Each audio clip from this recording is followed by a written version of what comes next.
বৈচিত্ৰ্যময় ভাৰতবৰ্ষৰ নানানটা বৈচিত্ৰ্যৰ মাজতে ঐক্যৰ এনাজৰীয়ে সাতাম পুৰুষৰ পৰাই বান্ধ খাই আছে। মকৰ সংক্ৰান্তিয়েই তাৰ এক অন্যতম উদাহৰণ। তামিলনাডুত ইয়াক পোংগল, পঞ্জাৱত লোহৰী, গুজৰাটত উত্তৰাখণ্ড, আকৌ উত্তৰ পূৰ্বাঞ্চলৰ অসমত মাঘ বিহু পালনে বৈচিত্ৰ্যময় ভাৰতত স্নেহৰ ঐক্যতানকে সূচায়। একে সময়তে অসমত আঘোণৰ মেটমৰা পথাৰৰ সোণালী ধাননিৰ ডাঙৰে কঢ়িয়াই ভঁৰালত সুমুৱাই প্ৰতিগৰাকী চহা অসমীয়াই ভোগালীক আদৰিবলৈ হেঁপাহেৰে ৰৈ থাকে।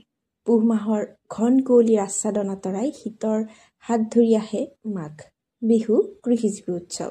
চুবুৰীয়া সকলোৱে ঐক্যবদ্ধ হৈ হাঁহে মাহে এসাঁজ খাই বিহুদিনাৰ পুৱাতেই অগ্নিক সেৱা কৰি বছৰ দিনটোৰ বাবে আশীৰ্বাদ বিচৰাৰ পৰম্পৰা বহু পুৰণা।